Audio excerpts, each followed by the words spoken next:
Radio Free Maine presents Noam Chomsky, speaking on Breaking the Myth, an expose of the exploitative mechanisms that underlie the international political economy. February 13, 1996, Brandeis University, Waltham, Massachusetts.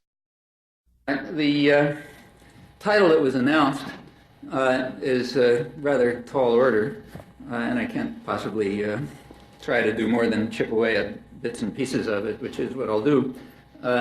I hope you please feel free in discussion to pick up threads or things I haven't gotten to and so on, of which there'll be many. The first point that bears mention is that any discussion of the international economic order is that it's always closely related to the domestic socio-economic order. Of course, it's related in different ways for different kinds of places. So take, say, the Western Hemisphere. I haven't actually measured, but I suppose one of the smallest countries, if that's what it is, in the Western Hemisphere is Bermuda. But even Bermuda is closely related to its internal order is closely related to the international economic order, in fact, in pretty dramatic ways. Though maybe the smallest country in the hemisphere, Bermuda happens to be the largest recipient of U.S. foreign investment in the hemisphere, foreign direct investment. In fact, last I looked, about a quarter of it went to Bermuda. Well, that's not because we're building lots of factories in Bermuda and that sort of thing. It's because Bermuda is a well-known tax haven. So if you have a lot of, if you're a bank and you want to make, or an industry or a money launderer or something like that, and you have problems where you don't want anybody to have a look at them, you invest, it's what's called investing in Bermuda. And in fact, if you add the other tax havens, like, say, the Cayman Islands and so on, you get pretty close to 50% of the total U.S. foreign direct investment in the hemisphere. So if we look at the tiniest little spots we choose, in fact, often more so in the tiniest ones, we find that their domestic economy happens to be linked in quite intriguing ways that are worth pursuing to the international economy. Well, going to the other extreme in the hemisphere, the United States is far and away the richest and most powerful country, in fact, in the world. In fact, there isn't really any historical parallel to it. So turn to the United States. Here, there's all kinds of links between the domestic socioeconomic order and the international political economy. One of those links, which is particularly worth noting, is one that was actually, in the case of the United States, it's plainly going to be overwhelming because of its power. The same was true of England before it. But in the case of the United States, particularly since 1945, though the richest and most powerful country in the world long before, in fact, by the turn of the century, had by far the largest economy in the world, it wasn't really until the Second World War that the United States became a major player in the international scene. In fact, the designer of the post-war international order, as the United States, out of self-interest, assumed responsibility for the welfare of the world capitalist system. Actually, those words aren't mine. I'm quoting a well-known diplomatic historian, Gerald Haynes, who also happens to be senior historian of the CIA, in an important and highly respected and interesting book on the U.S. and Latin America and the post-war order. And the comment is correct.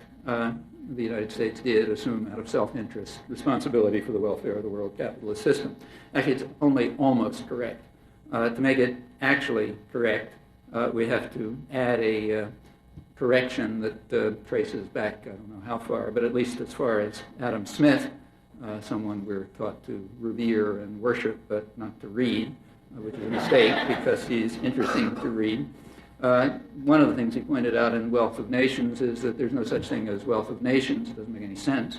Rather, nation, you have to, in order to discuss the wealth of England, which is his primary interest, obviously, over 200 years ago, where he lived, you have to do what's later called class analysis. You have to recognize that England isn't an entity.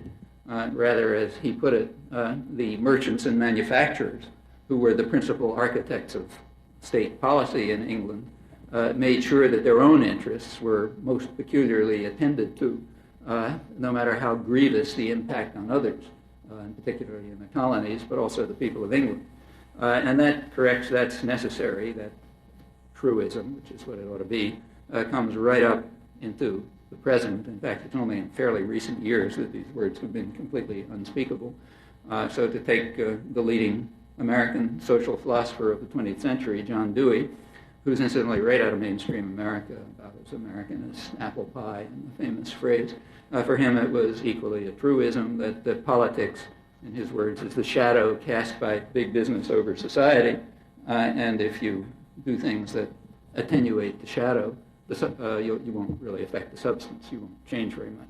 And that required, as he felt, and this again goes way back in American history, it requires democratic control of investment decisions and commerce, and in fact every aspect of life, industrial democracy, or else you're going to have only very limited democracy. Well, these are truisms. American workers in their independent press around here 150 years ago were writing that sort of thing without the benefit of any radical intellectuals, and they're truisms because they're obvious. So I apologize to you for saying what's obvious. But what's obvious is that when we talk about England or the United States or whatever, we have to ask whether we're talking about the principal architects of policy and the substance that casts the shadow. In Adam Smith's days, the merchants and manufacturers; in our days, huge transnational corporations and financial institutions. And they play their own game, and they're the ones. So making that correction to Haynes's comment, what in fact happened is that after the Second World War, the masters of the domestic economy in the United States, out of self-interest, assumed responsibility for the welfare of the financial and industrial institutions of corporate state capitalism. And they determined to use the state power that they could control the shadow that they cast for their own ends, however grievous the impact on others, including rather often their own population.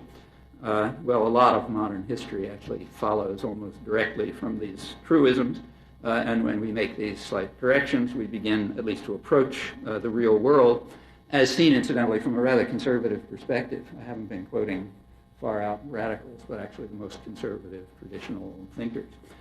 When you go to a radical critique, it's much sharper and more far-reaching, but I'll keep to the conservative side of the spectrum here.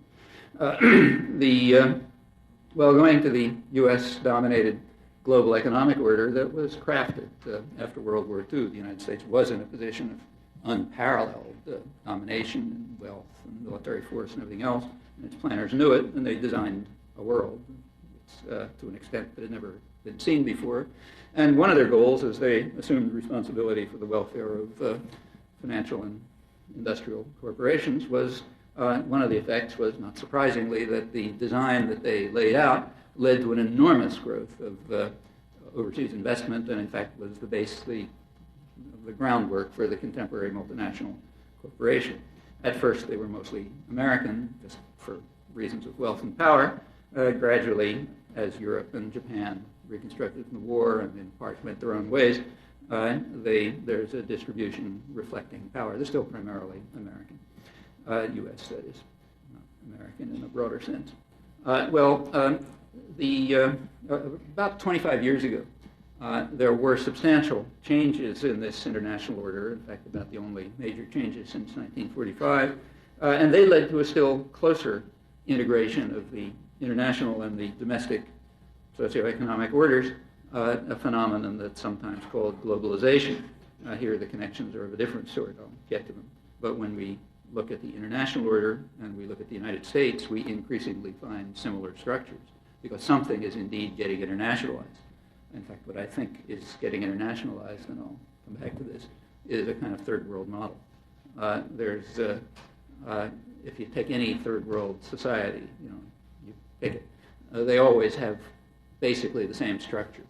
There's a small sector of great wealth and opulence, sometimes extraordinary. There's a large mass of people who are somewhere between suffering and total misery, and there's a big superfluous population who you just don't have much to do with. They don't contribute to wealth production, so you get rid of them somehow. Death squads, kick them out into the desert, one trick or another. And the United States is coming more and more to resemble that. I'll come back to it. Same with Britain, and in a globalized economy, everyone gets dragged along at their own pace. There's nothing about markets or anything like that. It's perfectly conscious and perfectly natural social policy on the part of the masters, on the part of who, again, to quote Adam Smith, will, as he knew and said, follow what he called their vile maxim, namely, all for ourselves and nothing for anyone else. That's natural. And if you have to the extent that the masters of mankind have the power to implement that social policy, that's precisely what any rational person, at least the good old-fashioned conservative like Adam Smith, would take for granted. So that's, in my view, what the globalization is, and I'll be coming back to it as we proceed. Well, about 25 years ago, the globalization, which isn't new, it goes back hundreds of years, but takes different forms, it took a new form, a different form, slightly different, not so slightly, significantly different form, around 1970. There were a lot of reasons for it, and no time to talk about them. I'll come back if you want. But basically, the crucial thing that happened is that part of the design of the post-World War system was no longer sustainable by the masters of the American economy. It was very beneficial to them. It was organized in a way which was highly beneficial to them. One of the things that was beneficial was, and this is the central point, was the regulated financial markets. International currencies were regulated after World War II. That's part of the Bretton Woods Agreement. And they were regulated in such a way as to make the dollar more or less the international, make the U.S. the international bank. So the dollar was, you could use for anything. Everything's geared to the dollar. The dollar was fixed relative to gold. The United States had most of the gold at the time. And other currencies were regulated relative to the dollar. In fact, the earliest role of the famous IMF was to deal with sort of these slight adjustments in currencies that were made when there were recessions and this and that and the other thing. It's changed a lot since then. Well, that was the international economy up until 1970, the core of it, the financial core of it. And that role for the dollar, making the United States, the world's banker, was to a large extent, was very beneficial to U.S.-based industry and corporations. In fact, was a large part of the reason for the vast expansion of U.S.-based, later other multinational corporate structures. However, by around 1970, it was becoming harder and more costly to the United States to, again, when I say United States, I mean the decision-making sector, the principal architects of policy, in Smith's words. The United States is a shorthand. It was becoming harder for them to sustain this role, and when you rule the world, you make the rules, so they just said the game's over. Richard Nixon just unilaterally dismantled the post-war international economic order. He broke the connection between the dollar and gold, and international financial markets were within 2 or 3 years deregulated. There was a theory around at that time called free market capitalism, and according to free market theory, this was going to be terrific. It was going to stabilize everything would be regulated, best of all possible worlds. What turned out was a little bit different. It's caused total chaos in financial markets, sharp, what's called by international economists sometimes a casino economy with enormous fluctuations and busts and booms and all sorts of wild things going on, exactly the opposite of what was predicted. But things did change in many ways, crucial ways. In fact, some of them the way they were predicted. One thing that changed is simply a huge explosion of financial capital in the world. I mean, it's just shot up to astronomical scale. Last time the World Bank tried to do a measure, which is not so simple, it's really hard to trace. About 2 years ago, they estimated about $14 trillion, of which about $1 trillion a day moves from one exchange to another. It crosses, moves around. It's mostly, an awful lot of it is being used for speculation against currencies. It's very small-scale speculation. That's why when you go to a place like MIT, where they have corporate recruiters coming around, in May or June to pick up the hotshot PhDs in mathematics and physics, they used to come from General Electric and so on, but last year 25% of them came from Wall Street, looking for mathematics and physics PhDs who may not know anything about Wall Street, but can figure out all sorts of complicated scams that you can use for minuscule shifting around of this $1 trillion a day to make a little money, and on the side destroy economies and so on and so forth. Same thing's happening in England, where they're going to Oxford and Cambridge for the PhDs for the same reason. Well, if you go back to, not only did the amount of speculative capital in international exchanges explode in scale, but it also changed radically in character. So around 1970, it was estimated, these numbers are a little rough, but so they're estimates, but the standard estimate was that about 90% of the capital in international exchanges was related to the real economy. It was for investment or commerce or something like that. About 10% was speculative. By 1990, after less than 20 years, those figures had reversed. About 10% was real economy related, 90% was speculative. The last figures that were put out by the UNCTAD, UN Economic Monitoring Agency, it was 1994, I think. It was 95% speculative and 5% real economy. Others give slightly different numbers, but qualitatively that's standard estimate. And that's of a far bigger pool than in 1970 because of this huge explosion that I mentioned. Well, as I say, some of the predictions worked out the opposite of the way they were supposed to, but some of them worked out as was predicted. So early on, in fact, in the late 70s, it was already recognized by at least the economists with their eyes open where this stuff was going.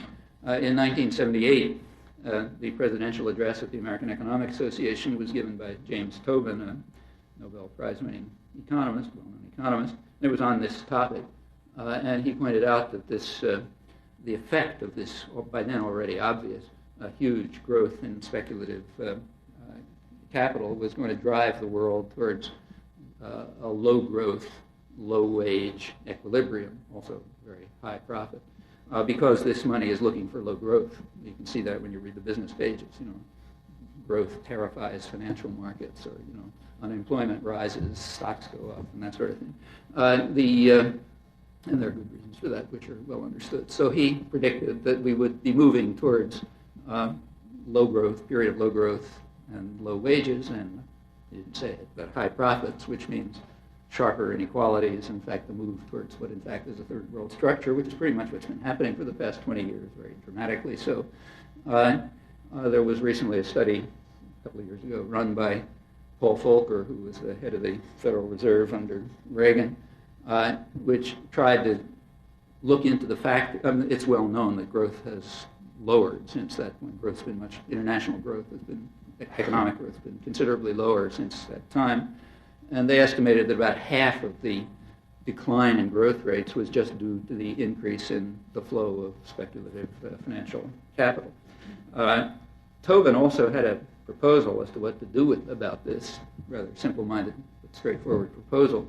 That is that you put a tax on short-term speculative transfers, like speculation against currencies, short-term transfers of the kind that are exploding. If you put a slight tax if you put a tax on them, it'll slow down the exchange. The bigger the tax, the more it'll slow it down. He guessed, and others have tried to work it out, that a small tax would in fact slow it down enough so you'd have more capital going into the real economy, not just driving the economy down, which is what this stuff is doing. It's been called the Tobin tax ever since then. It's been on the UN agenda since that time, but hadn't been a major success, to put it mildly. Although there have been some calculations as to what the consequences would be. They're pretty rough, like all the numbers that are thrown around.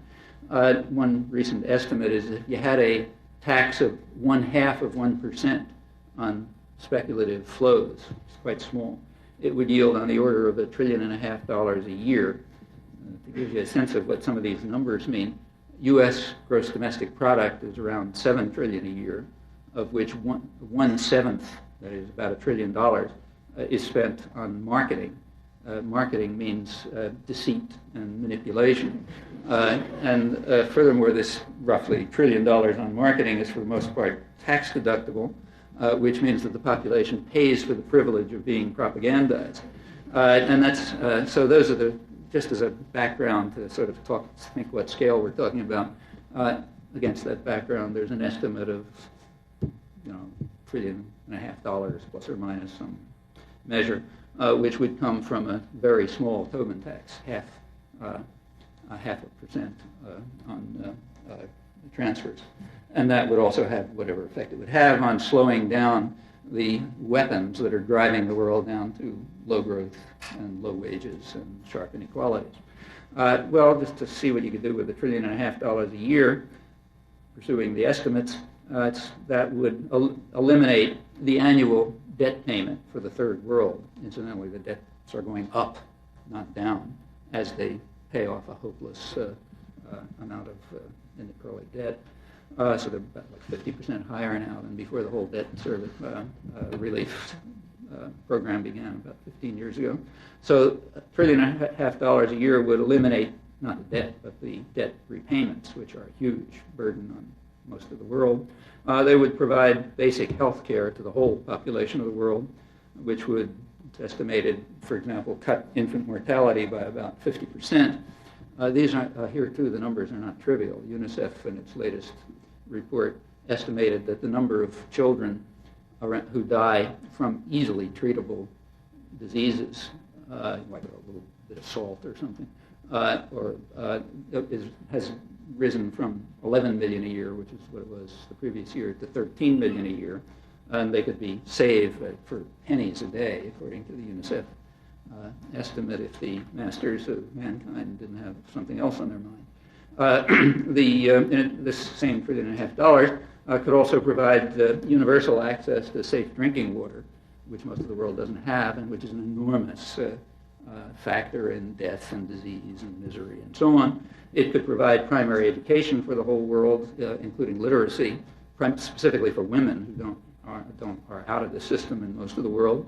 Also family planning, and it's a well-known fact that family planning, women's literacy, women's rights in general, is the major factor that leads to decline in fertility. So one estimate is this would maybe stabilize the world's population in another 10 or 15 years. We're still talking about what comes from a tiny Tobin tax, and that would leave 90% of that $1.5 trillion untouched. That is usable for other purposes, which one can think about, at the same time weakening very powerful weapons, which are used against growth and development and welfare and so on, here as elsewhere. Well, as I say, this idea hasn't gotten very far. The financial institutions won't hear of it for obvious reasons, and they're pretty powerful. However, there is an interesting question as to why the manufacturing corporations aren't interested, because it would probably benefit them. That is, it would increase profits, presumably, if more capital went into, say, manufacturing and trade and less into financial speculation. So how come they're not in favor of it? They have a fair amount of clout, too. That has interested some international political economists. One of the best is David Felix, who had an article about it in one of the recent economic journals. And he offered what I think is a plausible speculation. He said, yeah, it's true, the Tobin tax would probably be profitable for industrial corporations, but they have a certain class interest that overrides profit, namely smashing people in the face. That is, it's extremely important for them to undermine and destroy democratic forms, to reduce most of the population to penury and suffering, and to concentrate wealth among the very narrow fringe of the super wealthy, where of course they are. And that kind of class interest, he argued, probably overrides the short-term profit interest. That is, one of the effects of this slow growth is you got to cut social spending, or you don't have to, of course, but that's the line. The line is you got to cut social spending because, after all, growth is low, and so on and so forth. And cutting social spending means cutting those parts of governments, meaning people's tax money, that goes to the general population. It's kind of like a small footnote is you not keep, but you expand the parts that go to the rich, but I'll come back to that. Anyhow, it's been a terrific weapon against social spending in the United States, in England, and increasingly in the rest of the world, in Sweden, and so on. Profits are shooting up, but social spending is going down. And this lowering of growth is largely an ideological weapon that is used to carry out those useful tasks. So it's worth doing this, even if, in fact, it harms profits. That's not unreasonable. I think if you look at modern history, as far back as we can go, in fact, but surely in the modern period, you can find many times when the class interest of increasing inequality or undermining democratic forms or eliminating social spending and so on has, in fact, overridden the interest of short-term maximization of profit. There are many interesting examples of that. I'll come back to some more. So that's a speculation, but I think Felix's speculation is not at all implausible. Anyway, the Tobin tax is not on the agenda in the real world, though it's technically on the agenda and has been for a long time in the UN, and economists talk about it, and other people who think about these things. Well, that was one thing that happened, and that's a pretty conservative proposal. He's not suggesting, like what I would suggest, that financial institutions are totally illegitimate and should be dismantled. He's just saying something small, put like a 0.5% tax on their currency transfers. So as I say, I'm keeping to the conservative end of the spectrum. Another change that took place around 25 years ago, which was important, was the beginning of what sometimes is called the Telecommunications Revolution, which you know about, and that has been very expeditious in making it possible to do things like transfer $1 trillion around a day between capital markets, like, say, taking virtually the entire New York Stock Exchange capital and putting it in Tokyo every day, so you can, and then back, so that you can take advantage of the daytime hours in the two countries which are opposite, things like that. Telecommunications has been a big contributor to this. In fact, if you look at the big news agencies, like, say, there were really only three left: Reuters, Associated Press, which is Dow Jones, so AP Dow Jones, and Knight Ridder. I think that's virtually there's some smaller ones, but that's the main ones. News is one of their least useful, one of the commodities that they're least interested in at this point. I mean, they do distribute news, but the main thing that they distribute is information to investors. Reuters, for example, or AP Dow Jones, I mean, what they do is the reporters, like if, say, the president's giving a speech, right, and what the reporter's supposed to do is to see if there's some hint in the speech as to whether maybe, like, there'll be a slight stimulus for the economy, or maybe taxes will drop or something or other.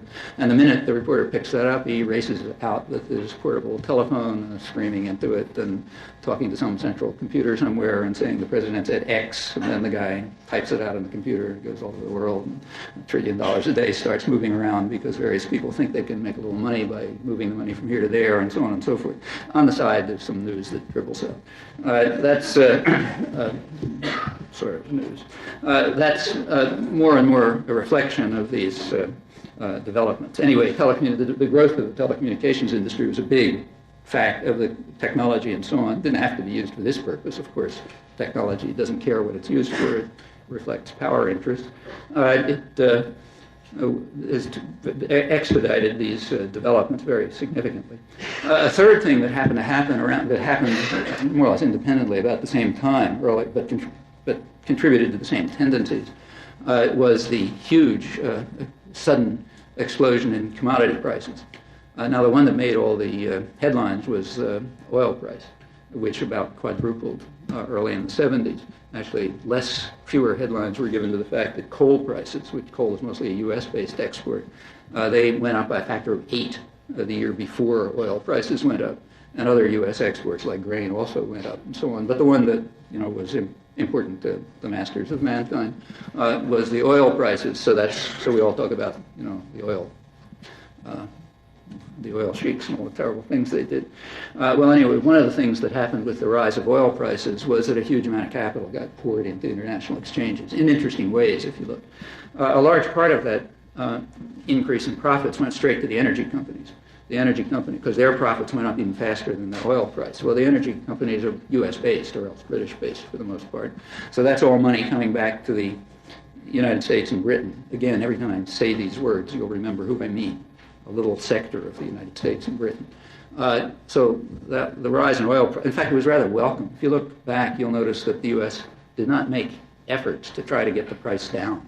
In fact, it was basically telling other countries, lay off, we don't mind. And it's not surprising that the U.S. and Britain didn't mind, because this was very beneficial to them. Not only in pouring money back to the U.S. and secondarily British-based energy companies, but also into making it profitable for them to open up more expensive oil resources, which they'd always known about and could have developed, but with less profit. But as the prices shifted, it became profitable to open up North Sea oil and Alaska oil. And they happen to be British and American, mostly American. So that's another big benefit to the U.S. and secondarily British economies. Also Norway and a couple other people gained by it, but U.S. is the big player, and Britain, its little puppy dog, is the second player. In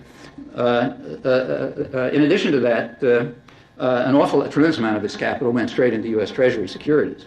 The family dictatorships that are the local managers of the oil resources, they know their job. Their job was determined years and years ago. The British Foreign Office back during World War I, when the British recognized they just didn't have the troops any longer to hold the empire, by force, worked out some other ways of doing it. And one of the ways they worked out was to, as they put it, set up what they called an Arab facade that would manage things behind British rule. And it would manage behind what they called various constitutional fictions, like, buffer state or this, that, and the other thing. The Arab facade has a task. Its task is to make sure that the wealth of the region does not go to the people of the region, but rather goes to the West, meaning the United States and Britain. Since the people of the region are, in fact, if you look at where Western oil investment has most taken place, it's mostly in places with very low local populations. So there's plenty of petroleum in India, but it wasn't high priority. On the other hand, the Gulf region, Saudi Arabia and Emirates, that's a great place, as long as you can make sure that the people of the region don't get any funny ideas. Like, maybe people in the slums in Cairo or somewhere don't understand exactly why all the wealth of that region has to go to rich investors in London and New York. Well, that's why you have powerful gendarmes, regional policemen, local cops on the beat, as the Nixon administration put it, to sort of hit them over the head if they don't get the idea. And then there's British and American force and reserve in case things really get into trouble. That's basically the system which the U.S. took over from the British. And the Arab facade, the local family dictatorships, they're allowed to get wealthy themselves. And in fact, they can be as corrupt and brutal and whatever they like. They can be Islamic fundamentalist fanatics, and then nobody really cares, as long as they do their job and make sure that the profits from oil flow to the West, not to the people of the region. And they did. That's why Saudi Arabian funds poured into Treasury securities, and also huge purchases of things like U.S. arms or big, huge construction projects, Bechtel Corporation and all that sort of thing. All that is just ways of recycling petrodollars back to where they belong, in the same banks where they started from. In fact, there was a huge flow of funds during that period from one bank account in Chase Manhattan and Citibank to another bank account, either there or in the next bank down the street. And these were some of the mechanisms. Another mechanism that was used to recycle money through Western financial institutions, mainly U.S. and secondarily British, was the Third World debt. The World Bank, in its wisdom, advised Third World dictatorships that the best way to develop is to borrow lots and lots of money. Which then, of course, stays in the banks because they then purchase treasury securities or, arms or something or other. And that was a nice arrangement. It led to the Third World debt and the debt crisis when the whole thing collapsed, as it was obviously going to do. It collapsed mainly because U.S. interest rates shot up in the early 80s. And at that point, something had to be done. So the obvious thing was done. The debt burden was shifted to the vast majority of the population in the Third World, and all of a sudden, countries became not the little sector that rules things and profits, but rather the rest of them who get beaten over the head. That's the country, and they're the ones who have to pay for it. So the payment of the debt falls on the large majority, who had absolutely nothing to do with it and gained nothing from it. The debt is then paid to the guys who got rich in the first place, and the local elites, who of course always profit. They're part of the same system. They're doing just fine. Some of the debt was not payable. So you had to do something about that. The way that was handled was to socialize it in the rich countries. So American taxpayers and so on, they pick up the debt in one or another form as the manipulations in effect socialize it. This tells you another crucial lesson about what's called capitalism. It has to be risk-free. You're allowed to make a lot of profits, but the nanny state has to move in and protect you in case you get into any trouble. The debt crisis is a perfectly good example. The SNL collapse is another one. What just happened in Mexico is another one. The Mexican economic miracle was a transparent fraud. It was obvious that it was going to collapse, and apparently to everyone except the World Bank economists and other professionals. But it was perfectly obvious it was going to collapse. The only question was when. When it did, you got to make sure that the big American investment firms, like the people in staff Clinton's cabinet, it's hard to make these distinctions, they have to, Goldman Sachs is supposed to make money and not take risks. So there's a huge public payoff, which is called payments to Mexico, but is in fact payments to U.S. investors and the firms that handle their accounts. That's another part of the free market miracle, and there's thousands of similar examples. Well, that's the debt. All of this, to go back, these major factors, the deregulation of international financial markets, the telecommunications revolution, the huge increase in the amount of capital flowing around the world, partly caused by the sudden rise in commodity prices, and certainly it's way down now for oil, all of these had a big effect. The major effect that they had was to put very powerful weapons into the hands of the principal architects of policy, the people who are called countries when you study international affairs and political science and so on. They're called the United States or, Somalia or something like that. But in fact, or maybe Bermuda, but in fact it's not referring to that, as, say, was obvious to Adam Smith, to pick a flaming radical. Well, it put powerful weapons into their hands, and they used it. The transnational corporations and financial institutions, who are the principal architects of policy and who cast the shadow called politics, they use the power exactly as any rational person would expect them to. So they might think a little bit about scale here, too. Fortune magazine every year lists the Fortune 500 once a year, the top 500 corporations. The last time around, last May, the top 500, which were rich, unprecedented profits, they were just euphoric about the fourth straight year of double-digit profit growth of 54% last year. After 4 straight years, nobody had ever heard of that. They controlled at that point close to 2/3 of gross domestic product and most of the international economy. That's, again, hard to measure, but to give you a World Bank estimate, sales of foreign subsidiaries, meaning subsidiary of Ford Motor Company in Indonesia or someplace, sales of foreign subsidiaries of transnationals was far higher than the total of world trade. That's just sales of foreign subsidiaries. Incidentally, what's called trade is another term that you ought to look into and covers a number of myths. About 50% of what's called U.S. trade happens to be internal to corporations, transactions that cross borders, but within a corporation. So, for example, when Ford Motor Company makes a car, they may do something in the United States, let's say somewhere in Michigan or wherever it's done, and then ship it across the border to northern Mexico, where you can get much, much cheaper workers, and you don't have to worry about pollution and that sort of thing. And then they, assemble pieces, and then they ship them back across the border, where you add more value, and the corporate lawyers move in and all that sort of thing. In both directions, it's called trade. Of course, it has nothing to do with trade in any market sense. These are managed, highly controlled interactions within totalitarian systems, which is what corporations are. These are huge totalitarian systems, big command economies, where the top level unites judicial and legislative and executive function as in totalitarian states. And if you look at their structure, it's completely totalitarian, and these again were truisms not very long ago.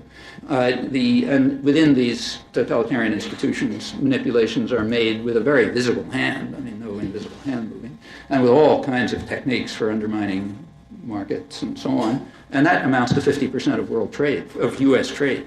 Japan is approximately the same, and for the whole world, it's estimated roughly at around 40%. Well, these are not small proportions. There's a traditional view in economics that there's kind of like a free market sea and little tiny islands in it called business. Like everyone recognized that a mom and pop grocery store internally doesn't work by the free market. So you've got these little tiny islands around, but they're kind of footnotes, a little bit different. But if we're interested in the real world, that's where we look. So, as I say, the sales of overseas subsidiaries of transnationals far greater than world trade, but what's world trade is also, to a large extent, not trade in any meaningful sense. It's just a form of, it's part of what some economists have described as corporate mercantilism, as a name for the whole system. You read that NAFTA and GATT and all that sort of thing are going to increase trade. Well, they're very likely to increase flows across borders, but whether they increase trade or not in any meaningful sense is another question. To answer that question, you have to do a different kind of analysis. GATT and NAFTA are not free trade agreements. They're investor rights agreements, which give more mixture of liberalization and protectionism designed to give more power to transnationals. And if one effect of that is to increase their internal interactions, that's not going to be trade in any meaningful sense. So those are things one would look at if if you're interested in the real world. There were other things happening through this period that contributed to these tendencies. One of them, fairly recent, is the end of the Cold War. Eastern Europe was the original third world. That goes back to pre-Columbian times. It was declining relative to the West from around the 15th century, and that decline continued right into this century. In fact, up till First World War for Russia and the Second World War for most of Eastern Europe. And it was standard third world relations to the first world, being the West. Resources, markets, investment opportunities, cheap labor, usual stuff. One of the rules of world order is that the service areas are not allowed to become independent. If they do, they get, they suffer. They get driven back to dependency. A second rule of world order is that they're not supposed to be economically successful. That's even worse. Then it could have a demonstration effect. Others might try to follow the same path. It's what Henry Kissinger called a virus that might infect others when he was explaining why it was necessary to overthrow the long, vibrant democratic tradition in Chile and institute the rule of a gang of murderers. He said it's a virus that might infect people all the way to southern Europe, not because the Chilean army was going to conquer Rome, but because he may not be too bright, but he understood that. It's because the Italian workers might get a bad idea, like maybe you can vote in a social democratic party or something like that. So we have to get rid of this virus. And any form of successful NAFTA and GATT and all that sort of thing are going to increase trade. Well, they're very likely to increase flows across borders. But whether they increase trade or not in any meaningful sense is another question. To answer that question, you have to do a different kind of analysis. GATT and NAFTA are not free trade agreements. They're investor rights agreements, which give more mixture of liberalization and protectionism designed to give more power to transnationals. And if one effect of that is to increase their internal interactions, that's not going to be trade in any meaningful sense. So those are things one would look at if you're interested in the real world. There were other things happening through this period that contributed to these tendencies. One of them, fairly recent, is the end of the Cold War. Eastern Europe was the original third world. That goes back to pre-Columbian times. It was declining relative to the West from around the 15th century, and that decline continued right into this century. In fact, up till First World War for Russia and the Second World War for most of Eastern Europe. And it was standard third world relations to the first world, being the West. Resources, markets, investment opportunities, cheap labor, usual stuff. One of the rules of world order is that the service areas are not allowed to become independent. If they do, they get, they suffer. They get driven back to dependency. A second rule of world order is that they're not supposed to be economically successful. That's even worse. Then it could have a demonstration effect. Others might try to follow the same path. That's what Henry Kissinger called a virus that might infect others when he was explaining why it was necessary to overthrow the long, vibrant democratic tradition in Chile and institute the rule of a gang of murderers. He said it's a virus that might infect people all the way to southern Europe, not because the Chilean army was going to conquer Rome, but because he may not be too bright, but he understood that. It's because the Italian workers might get a bad idea, like maybe you can vote in a social democratic party or something like that. And so we have to get rid of this virus. And any form of successful development, successful in terms that influence others, is doubly or multiply dangerous. I mean, that's in fact, these are some of the guiding rules of world order. And it doesn't matter whether you're Grenada or whether you're Russia, the same rules apply. Well, the application of those rules is a large part of what's called the Cold War. The scale was so different than normal North-South conflicts that it took on a life of its own with all sorts of properties. But in effect, the basic logic is not very different from Grenada or Nicaragua or Chile or a ton of other places you can mention. It takes a weekend to overthrow the government of Grenada and maybe 70 years to get rid of the rotten apple somewhere. That's a sixth of the world. But it happened finally. Just relative force had its effects. None of this incidentally has anything to do with human rights or freedom or anything. Easy to prove that. And I won't waste your time on it because it's too obvious, but it finally ended. The Cold War was over around 1989, 1990, and since then, not at all unpredictably, Eastern Europe is going back to being the third world by very specific design. There's a huge social engineering project called free market. It's got nothing to do with economics, which is driving Eastern Europe, trying to reconstruct the traditional third world order. It's not true for all of Eastern Europe. There were parts of it that were part of the industrial West, like Western Poland, and which was part of Germany, and the Czech Republic, which was a rich industrial society, and they're going back to what they were. But most of the region is going back to what it was, deeply impoverished third world countries with super rich elites, mostly the old Communist Party, who are rich beyond their wildest dreams and are the real victors in the Cold War along with their Western counterparts. But for the general population, it's just standard third world misery, increasingly. Well, one effect of the return of this huge part of the third world is to put new weapons into the hands of the masters in the West. And they're not at all shy about telling you that, if you read the right journals, like the business press, which is rather frank. So the world's leading business journal, and incidentally, quite a good journal, the London Financial Times, a couple of years ago they were talking about the horrible mess in Eastern Europe after the collapse of what is ludicrously called communism. They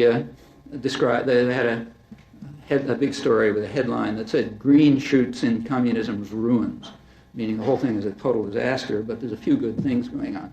And the green shoots turned out to be that with, as they put it, with the pauperization and unemployment caused by the reforms. You're supposed to like these things, so they're called reforms. You don't call Hitler's measures reforms. Reforms is used for changes you're supposed to like, however destructive they may be. In fact, whenever you see the word reform, remember, you got to decode.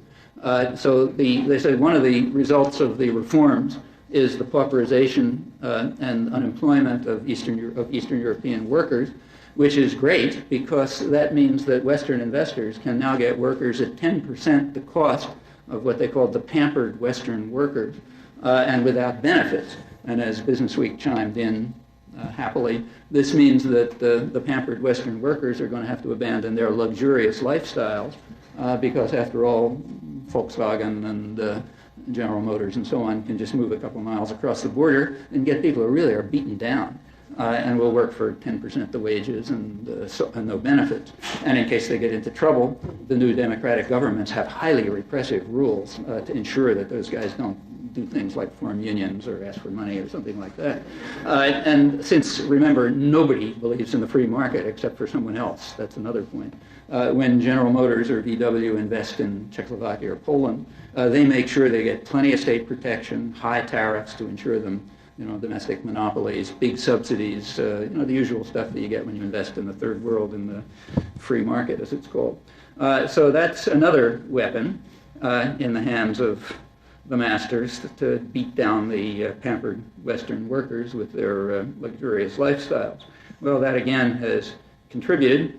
It's again pretty frank. Incidentally, it goes the other way too. So it's not just we invest there; people invest here. Large parts of the United States are now treated by the international economy as basically third world. So, for example, Daimler-Benz, the biggest conglomerate in Germany, a couple of years ago, put up a big Mercedes plant in Alabama, where they get standard third world conditions. You don't have to worry about unions, a lot of protection, state gives you a big subsidy. In fact, this was so outlandish, that agreement, that even the Wall Street Journal was critical of it. They're rarely critical of foreign investment. So it goes on. And that's a way of beating down the wages of the pampered German workers, who American workers now have some of the lowest. They're kind of always oscillating up and back with England. I'm not sure who's in first place now as to where the lowest labor costs are. U.S. used to have the highest about 10 years ago, as you'd expect in the richest country in the world, but a couple of years of Reaganism beat it down to the lowest, and I think England went even below. So last time I looked, about 60% of the wages of German workers, and much worse benefits and fewer protections and so on. So Daimler-Benz can hit German workers over the head not only by moving to Poland, but even by moving to Alabama. That's what's called a globalized economy, and it works here too. There were big strikes the last year or two, a couple of years. There have been major labor actions in Decatur, Illinois, old working-class town, where three transnationals were determined to destroy the last remnants of American industrial unionism, and they won, hands down. Bitter struggle. No way to get any support for it or even knowledge about it. They tried really hard, the Decatur workers. Even places like Boston, people just wouldn't show up when they came for support meetings. It was shocking. Including the left, I should say. But in any event, they lost. The first union to collapse was the subsidiary of a Japanese-owned transnational rubber company. The next one was Caterpillar. The last one was Staley, a subsidiary of Tate & Lyle, British transnational, which made its money in the slave trade and has been doing similar things since. The Caterpillar was the one U.S.-based one, just one, in what the business press called a rout. They totally smashed the UAW. It had to capitulate to the original, very harsh Caterpillar proposals. Caterpillar, remember, these are totalitarian institutions, so it used its power to impose real Stalinist-style rules. You're not allowed to talk in the factory. You're not allowed to wear the wrong kind of T-shirt. You're not allowed to mention strike or say anything bad about management. Again, even the Wall Street Journal was a little surprised at this level. But they won, and through the strike, they'd explained why they were going to win. First of all, they were making huge profits. Secondly, they had used those profits for a certain business strategy, namely they had invested in overseas facilities, not for reasons of profit, it's counter to profit, but to give them excess capacity. So in case workers in Decatur, Illinois try to maintain the rights that were finally won 60 years ago, they can just shift to production in Brazil and wherever they happen to have their plants, maybe Poland, and that'll fulfill the markets, and that'll hit the workers over the head. Same right here in Boston. I think the biggest manufacturer in Boston is Gillette, and they announced to the business press that they're pursuing exactly the same business strategy. In fact, they're even building excess capacity in Germany, where labor costs are way higher than here, just in case Boston workers get out of control, and then you can fill the orders in the European market from the higher cost German workers. That's incidentally one of the many ways in which in far-sighted businessmen arrange policies that happen to be counter to profit but have a longer-term class interest involved. Well, these are among the many ways in which it now becomes possible to globalize the economy to bring the third world home. And the U.S. more and more looks like a third world society. I mean structurally, it's so rich that it's not going to look like Egypt. But the structure is very obvious. You can't walk through any American city without, rural areas, without seeing it. There are sectors of enormous growing opulence. Most of the wealth, there was low growth in the last years, but there was some growth. Almost all went to the very top few percent. For most of the population, income either stagnated or in fact declined. The differences are radical. And as in the main third world, there's a growing class of useless people. They don't contribute to profit making. There's nothing much to do with them. We're a civilized society, so we don't send out death squads. We have a different technique. We throw them to prisons. Either we try to lock them up in urban slums, which are kind of concentration camps, or just toss them in the can. Crime hasn't changed much in the last 20 years. But the perceptions of crime that have been manipulated by the doctrinal system, they have changed a lot. And so has incarceration. It approximately tripled during the Reagan years with no growth in crime, and it's going up even faster now. The U.S. long ago left its major competitors behind, South Africa and Russia. We now lock up more of our population, proportional population, than I think any country in the world, certainly more than any industrial country. And it's going up, and up very fast. That's without any change in crime. It's commonly claimed that the U.S. has unusually high crime rates, so we've got to do something about it. Even that's not true.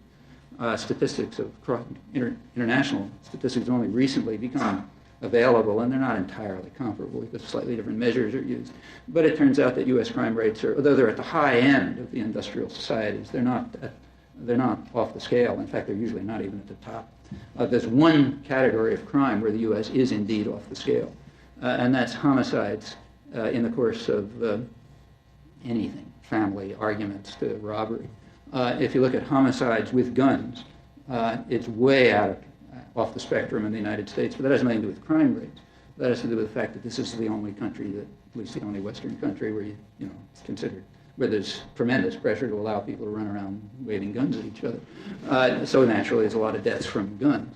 But if you put that aside, U.S. crime rates are at the high end, but not very unusually so, and not even at the top. Imprisonment does get rid of a large part of the population. Just this morning, the papers reported that in California, about 40% of the black population, this is largely target against blacks, although they sort of come in a way naturally because of the race-class correlation, which is fairly close, but it's specifically targeted against blacks on top of that.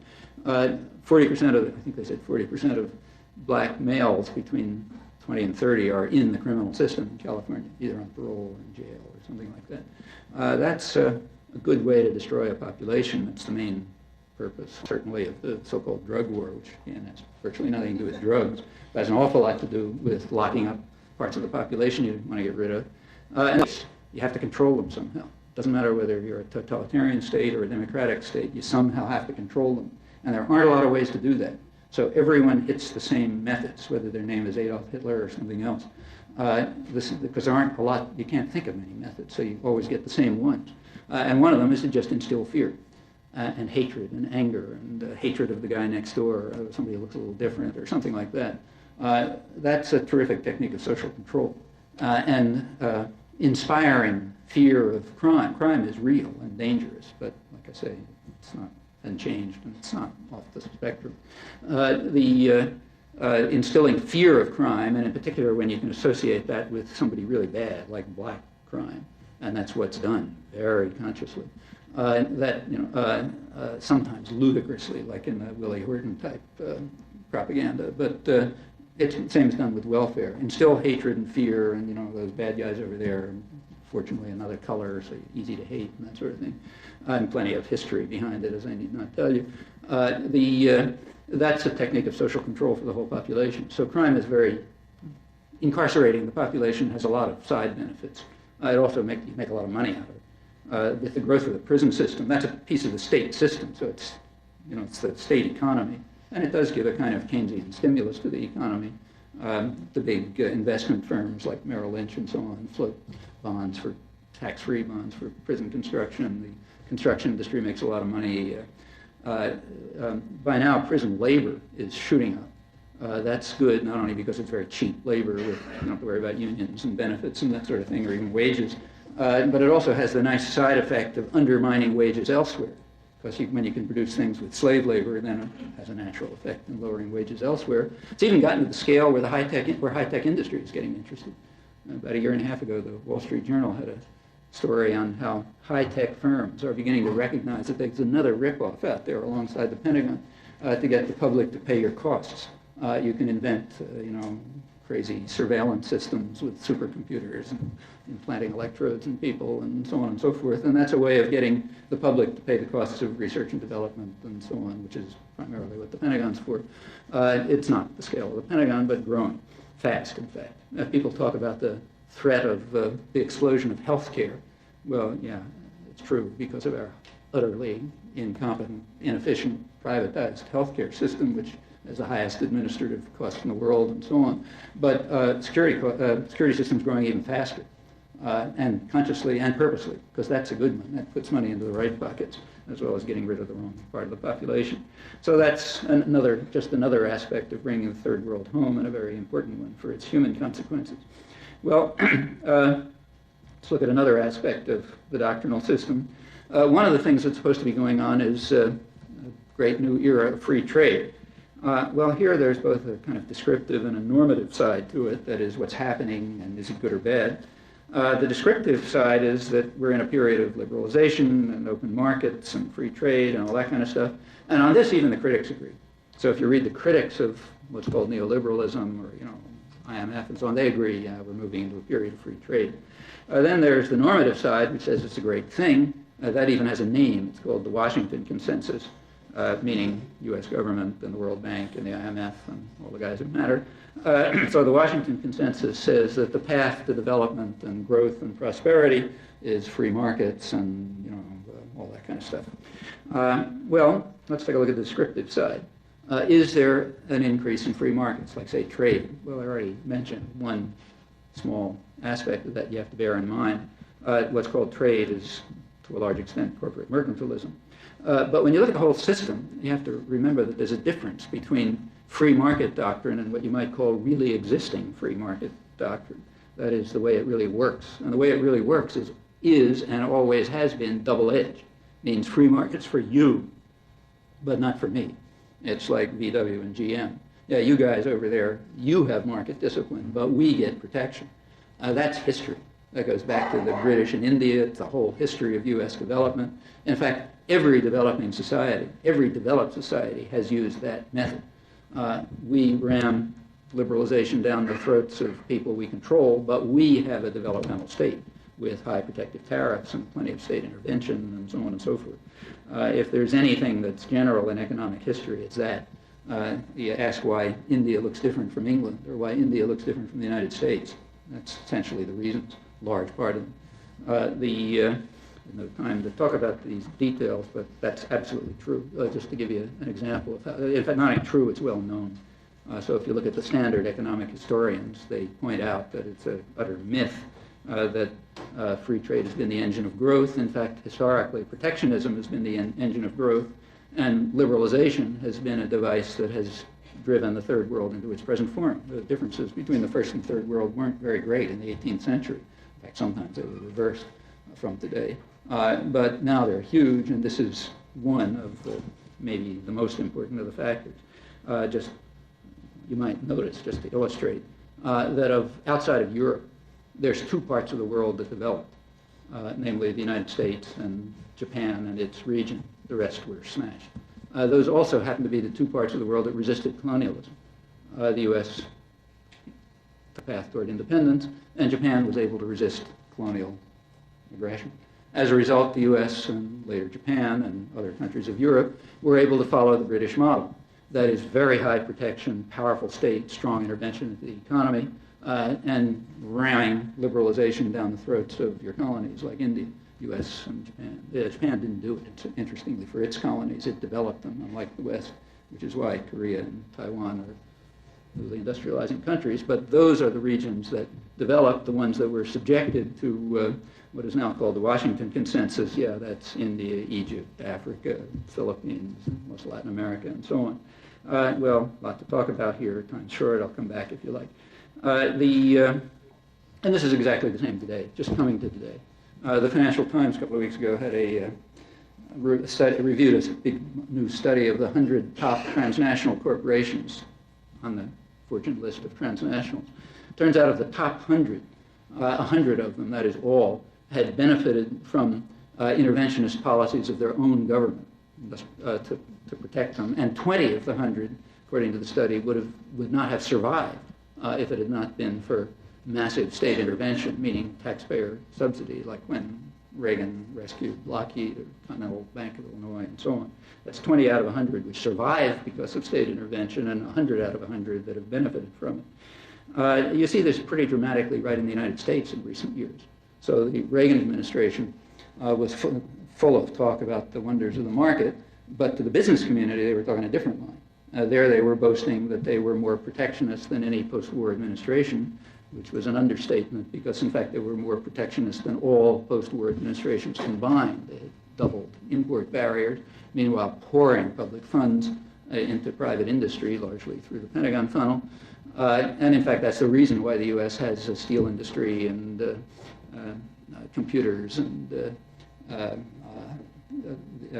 in fact, virtually every functioning part of the economy was reconstructed, would have been wiped out by Japanese competition if free markets had been allowed.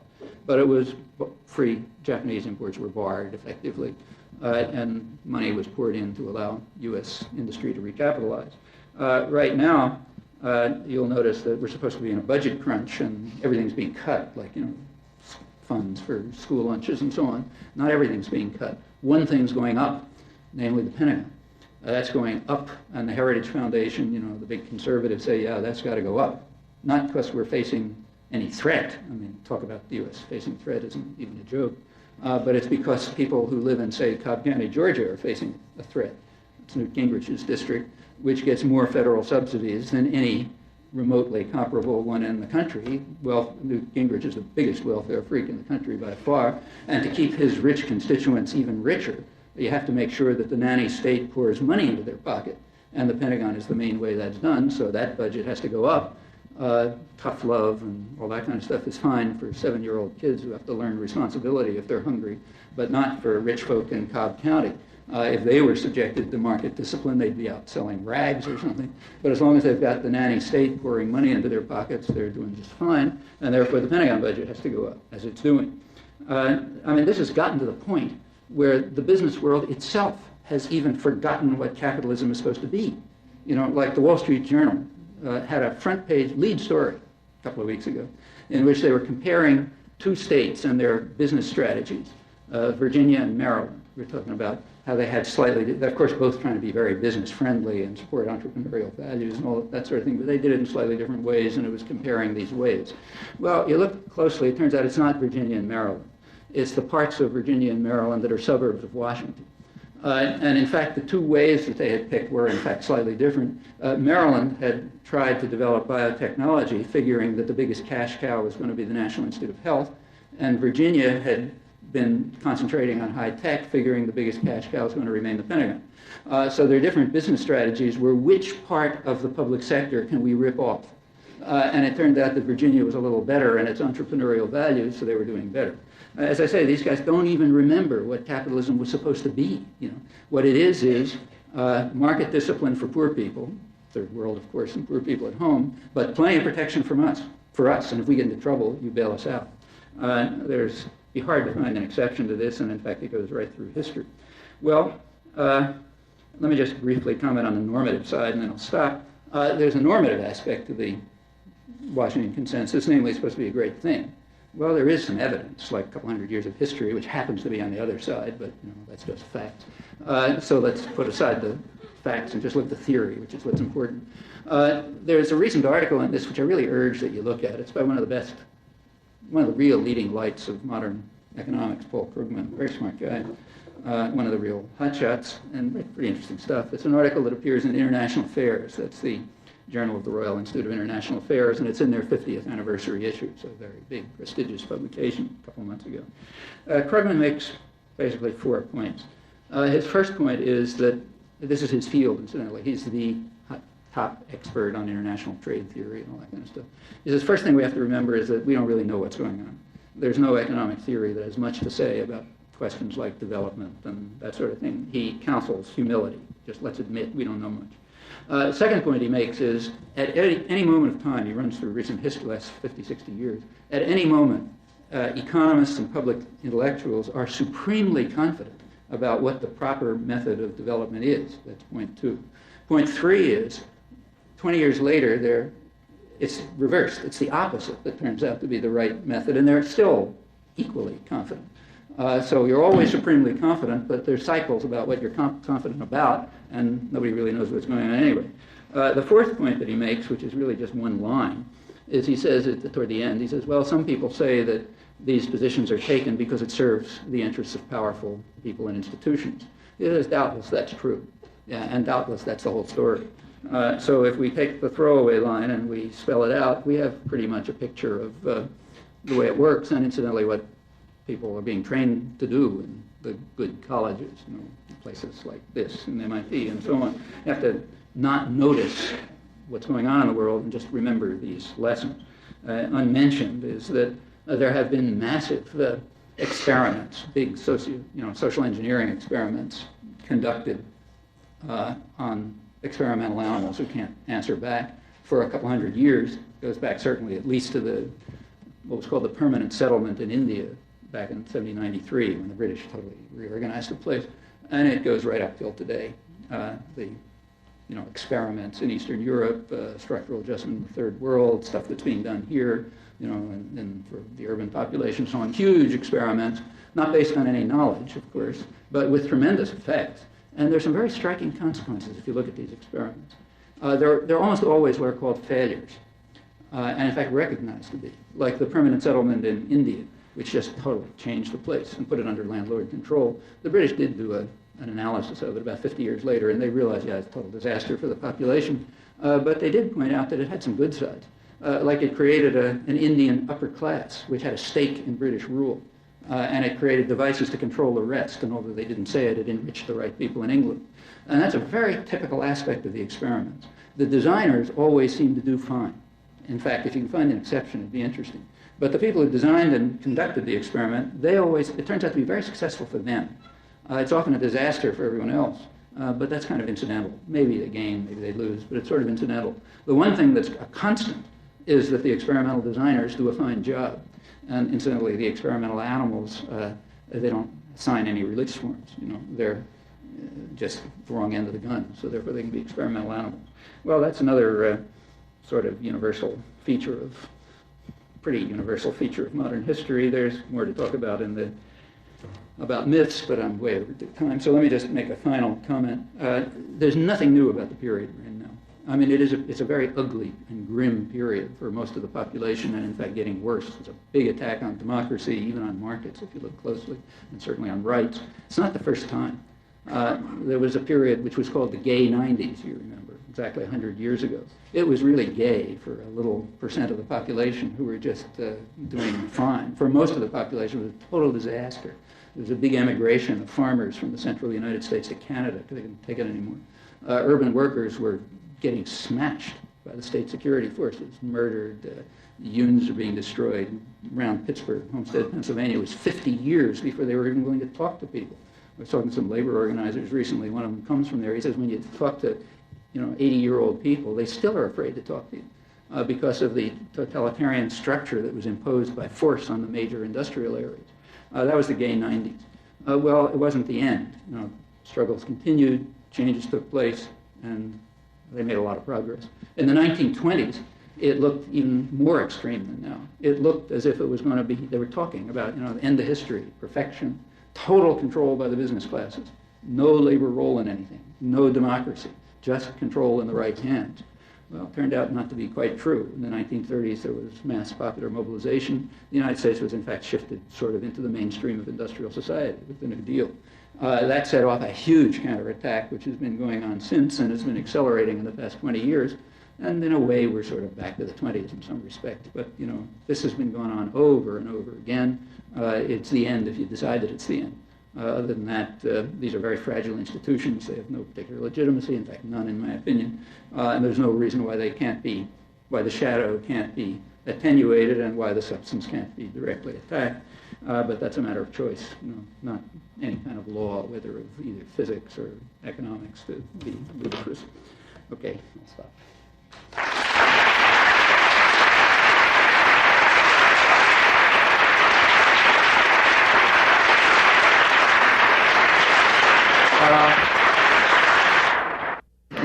Right. 1996 is also the 50th anniversary of the war crimes trials. We're getting ready to undertake some war crimes trials in what was known as Yugoslavia.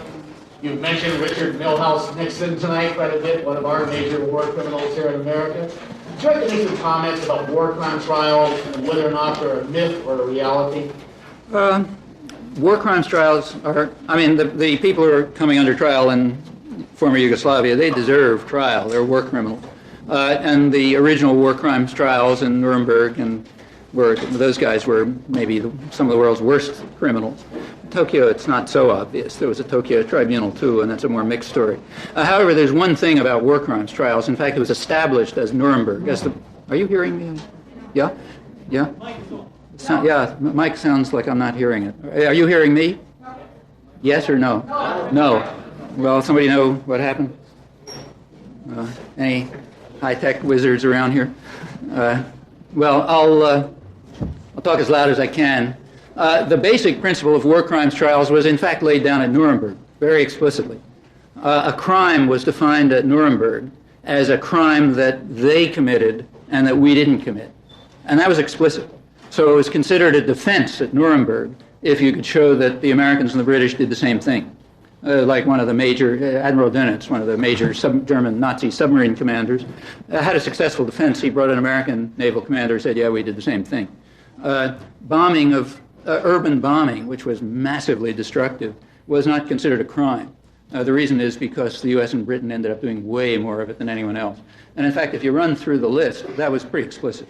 There were real crimes they were tried for, but a subpart of the crimes that you couldn't say the West committed. That generalizes. Criminals who are brought to trial are the ones who lose. The ones who win are never brought to trial. The ones who are in fact, we don't have to go back very far to see that, much short of war crimes trials.